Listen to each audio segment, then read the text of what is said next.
Hello everyone, आज के इस सेशन में हम पढ़ने वाले हैं सब्जेक्ट ऑफ एग्रीमेंट। इसका पार्ट नंबर 2 है। हम 10 नियम को देखने वाले हैं 11 से 20 तक, जो कि बहुत काफ़ी इंपॉर्टेंट है अगर एग्जामिनेशन पॉइंट ऑफ व्यू से देखा अगर जाए तो। इससे पहले वाले सेशन में हमने देखा था कि 10 नियम को हमने पढ़ा था, जो कि बहुत काफ़ी इंपॉर्टेंट था। अभी इस सेशन में हम आगे की ओर कंटिन्यू करने वाले हैं। रूल नंबर 11 आपका कह रहा है कि words like much, a little, all, some, most, a lot of, if followed by uncountable noun then always takes singular verb। इसका मतलब क्या है थोड़ा समझने का प्रयास हम करते हैं। रूल नंबर 11 में जो दिया है कुछ वर्ड्स जैसे मच है, a little है, all है, some, most, a lot of, अगर इनके बाद में अगर कोई अनकाउंटेबल नाउन अगर आता है, ध्यान समझेंगे, अगर अनकाउंटेबल नाउन अगर आता है तो वर्ब हमेशा सिंगुलर ही होता है। जैसे हम समझते हैं यह कि a little knowledge is a dangerous thing. इसमें जो वर्ड आपका आया है ना, वो वर्ड है आपका अ लिटिल। इसमें देख सकते हैं वर्ड जो है आपका अ लिटिल। अ लिटिल के बाद में जो आया है नॉलेज, जो कि अनकाउंटेबल नाउन है। और जब अ लिटिल के बाद में अगर कोई अनकाउंटेबल नाउन आएगा ना तो वर्ब हमेशा सिंगुलर ही होना चाहिए। यहाँ पर इस लगा है, यानी कि a little knowledge is a dangerous thing. छोटी सी जानकारी बहुत काफ़ी खतरनाक होती है। अगला नियम हम देखते हैं, अगला जो एग्जाम्पल देखते हैं। अ lot of milk is sold. जो दिया है अ लॉट ऑफ, इसके बाद में अनकाउंटेबल नाउन आपका है मिल्क, और इसीलिए वर्ब आपका सिंगुलर है is. A lot of milk is sold. Next दूसरा हम देखते हैं, दिया कि much courage is required to do it. मतलब मच के बाद में आने वाला जो नाउन है करेज, जिसका अर्थ होता है साहस, हिम्मत। किसी भी काम को करने के लिए साहस यानी कि हिम्मत होने की ज़रूरत है। मच के बाद में अनकाउंटेबल नाउन यानी कि करेज है, एंड दैट्स वाई इसके बाद में आने वाला वर्ब हमेशा सिंगुलर ही होता है। अगला एग्जाम्पल है all the money is spent. इस ऑल के बाद में मनी जो है वो भी अनकाउंटेबल नाउन की तरह आया है, एंड दैट्स वाई यहाँ पर सिंगुलर वर्ब ही अच्छा है यानी कि अप्रोप्रिएट है। नियम में कहने का मतलब ये है कि अगर इन वर्ड्स के बाद में अगर कोई अनकाउंटेबल नाउन रहेगा तो वर्ब हमेशा सिंगुलर ही होता है। आगे हम देखते हैं रूल नंबर 12। रूल नंबर 12 की ओर हम देखते हैं। देखिए दिया है कि if singular subject joints with singular और plural subject with, together with, in accompany with, besides, and addition to, no less than, with, and not, then verb is always singular। इसके कहने का मतलब क्या है थोड़ा सा समझते हैं। देखिए रूल नंबर 12 में ये बोल रहा है कि अगर कोई भी सिंगुलर सब्जेक्ट अगर किसी प्लूरल सब्जेक्ट से या सिंगुलर सब्जेक्ट से अगर जुड़े, जैसे हम देख सकते हैं एग्जाम्पल में द पेन आपका सिंगुलर सब्जेक्ट है, इसके बाद में जो द पेंसिल आया है ये भी आपका सिंगुलर सब्जेक्ट है। यानी कि एक सिंगुलर सब्जेक्ट अगर दूसरे सिंगुलर सब्जेक्ट्स के साथ अगर जुड़ता है, और किन से जुड़ेगा, या तो टुगेदर विथ से, या तो accompany with, besides, in addition to, मतलब इन सारे वर्ड से। जैसे इसमें जो वर्ड आपका आया है वो है आपका बिसाइड्स। मतलब जब पेन है, एक पेन सिंगुलर सब्जेक्ट, पेंसिल दूसरा है सिंगुलर सब्जेक्ट, ये दोनों अगर जुड़े हैं बिसाइड्स से तो वर्ब हमेशा आपका सिंगुलर ही होता है, जो यहाँ पर देखा जा सकता है इसका प्रयोग हुआ है। एक बार फिर से समझने का प्रयास हम करते हैं। रूल नंबर 12 में यही बोला है कि अगर एक सिंगुलर सब्जेक्ट दूसरे सिंगुलर सब्जेक्ट के साथ अगर जुड़ते हैं और बिसाइड्स से अगर जुड़ेंगे तो वर्ब हमेशा सिंगुलर ही हुआ। मतलब the pen besides pencil is missing, यानी कि पेन के अलावे पेंसिल भी गायब है। बिसाइड्स मतलब होता है के अलावे। दूसरा एग्जाम्पल देखिएगा, दिया है कि the boy with his friends, यानी कि बॉय अपने दोस्तों के साथ हैज़ कम, यानी कि लड़का अपने दोस्तों के साथ आया है। यानी कि जो बॉय है ना, इसकी अकॉर्डिंग हमने वर्ब सिंगुलर यहाँ पर दिया है, जो कि अच्छा है। नेक्स्ट जो रूल नंबर 13 हो जाएगा आपका, इसको समझते हैं हम। रूल नंबर 13 ने बोला है कि if two subjects of different number and person. देखिए अगर दो सब्जेक्ट्स अगर अलग अलग नंबर और पर्सन के अगर एक साथ जुड़ते हैं not only but also say, तो होता क्या है, फिर से समझिएगा कि अगर दो सब्जेक्ट अलग अलग नंबर पर्सन के अगर नॉट ओनली बट अल्सो से अगर जुड़ते हैं तो हम करते क्या हैं, तो verb is put according to last subject, तो वर्ब लास्ट वाले सब्जेक्ट के अकॉर्डिंग होता है।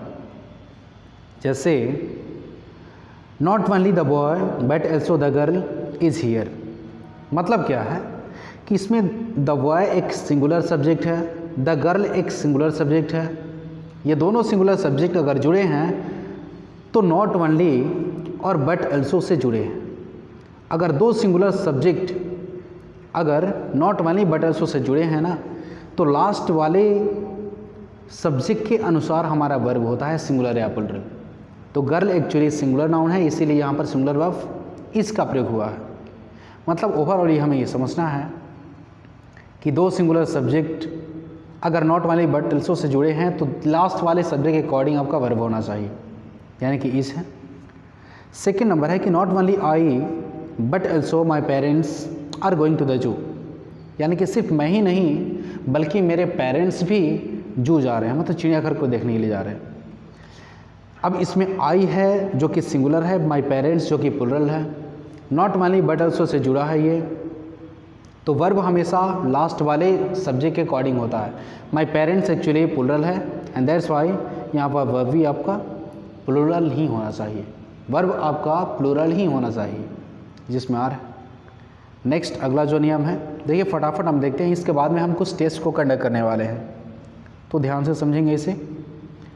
रूल नंबर 14 है कि फिन फिक्स्ड डिस्टेंस, अगर कोई निश्चित अगर कोई दूरी होती है, टाइम, क्वांटिटी, रेट, वेट, मतलब कोई निश्चित अगर दूरी होता है, समय होता है, मात्रा होता है, रेट होता है या कोई वेट होता है, ये सारे अगर होते हैं ना, अगर ये सब्जेक्ट की तरह यूज में आएंगे तो ये भले ही प्लुरल दिखते हैं लेकिन वर्ब हमेशा सिंगुलर ही लेते हैं।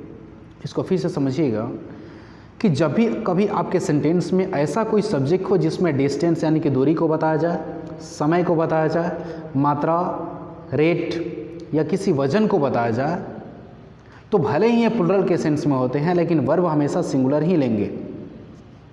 एग्जाम्पल समझते हैं। पहला कि 50 माइल्स यानी कि 50 मील, 50 मील यानी कि माइल्स जो कि प्लुरल के सेंस में यूज हुआ है, लेकिन ये डिस्टेंस है, दूरी है।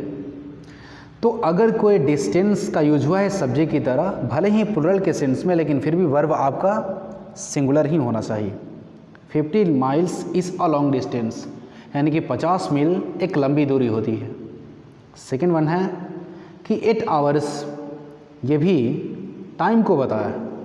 8 आवर्स 8 घंटे, जो कि प्लुरल है लेकिन वर्ब सिंगुलर ही होंगे। 8 hours is sufficient for sleeping, यानी कि 8 घंटे सोने के लिए सफिशेंट होते हैं।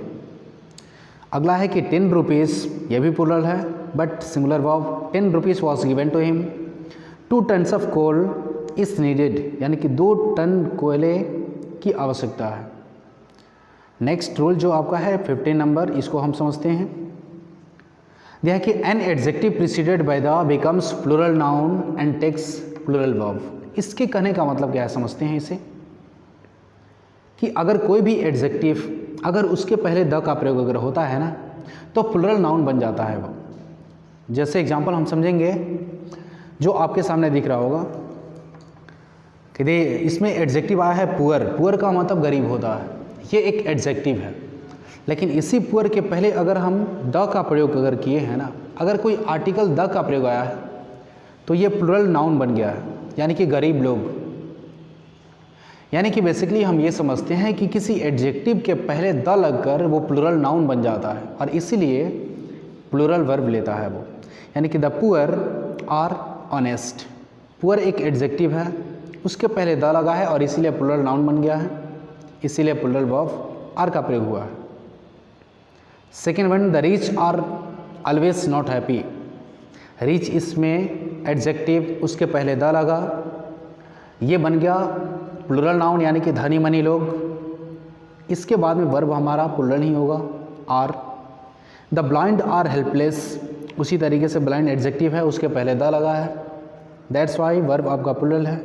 The handicapped were giving is a task, handicapped लोगों को इजी टास्क दिया गया, इसमें प्लूरल के सेंस में। नेक्स्ट हम समझते हैं 16,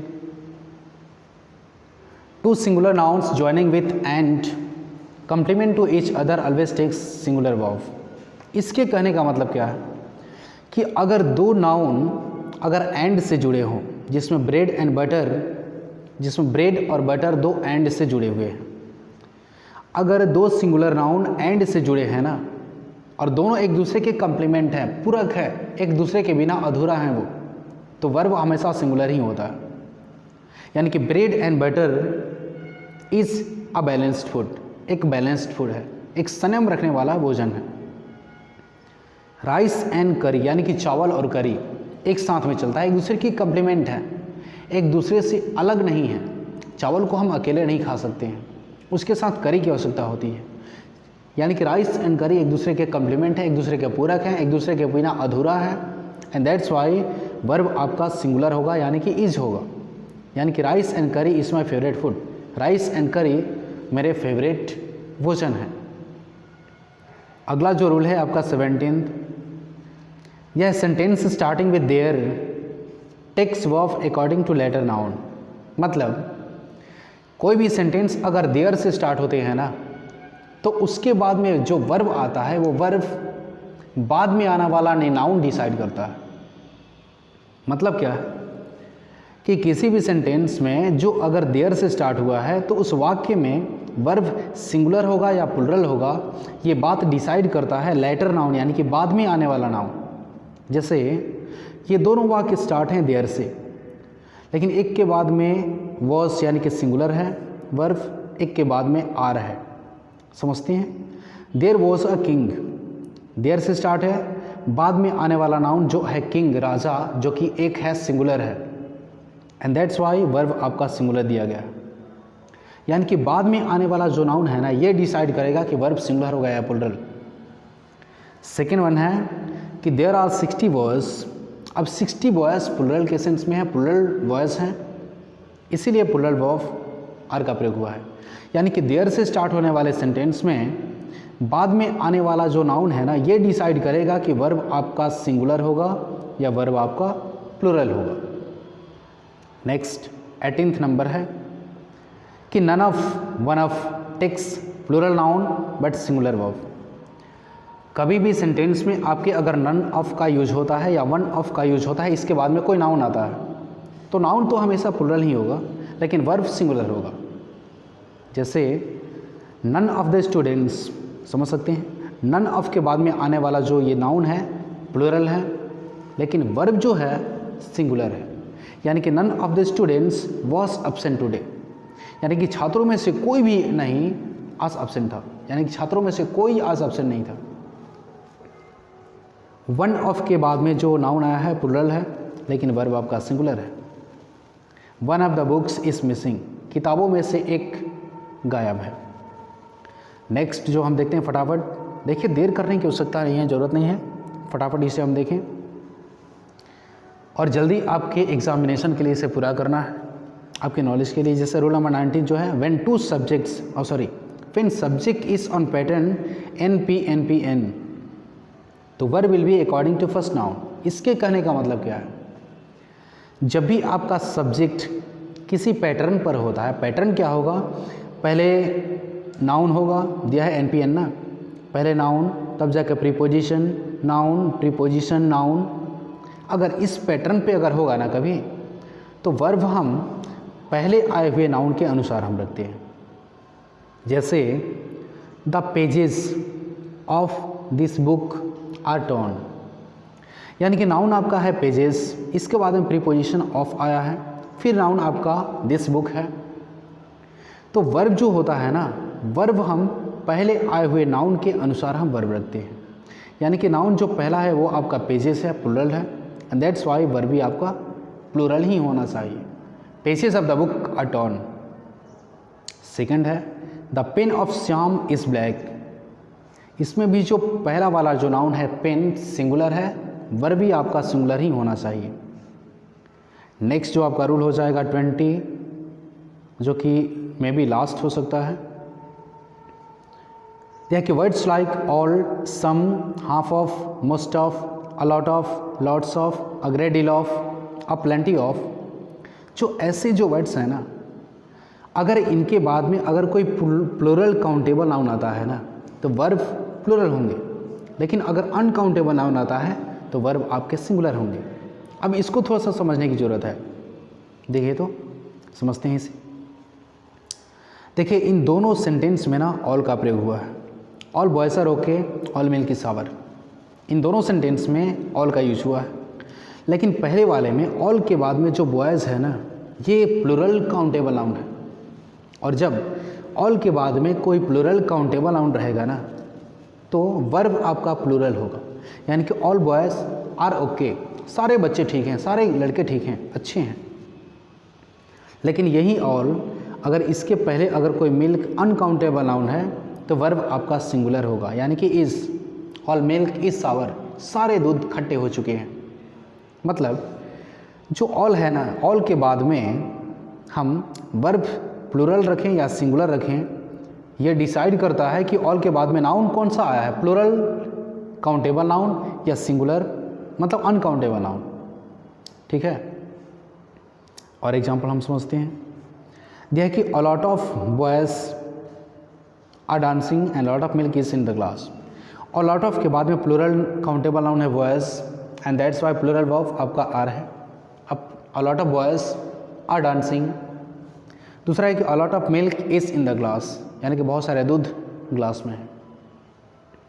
कहने का मतलब है कि कुछ ऐसे वर्ड्स जरूर होते हैं जिसके बाद में अगर प्लूरल काउंटेबल नाउन आएगा तो वर्ब प्लूरल होंगे, लेकिन अगर अनकाउंटेबल नाउन आएगा तो वर्ब हमेशा सिंगुलर ही होते हैं। चलो के दैट्स ऑल। उम्मीद है कि आपको समझ में अच्छे से आया है, तो वीडियो को लाइक कर दीजिएगा और दोस्तों के साथ शेयर भी कर दीजिए ताकि उनका भी भला हो सके। चलो के थैंक यू।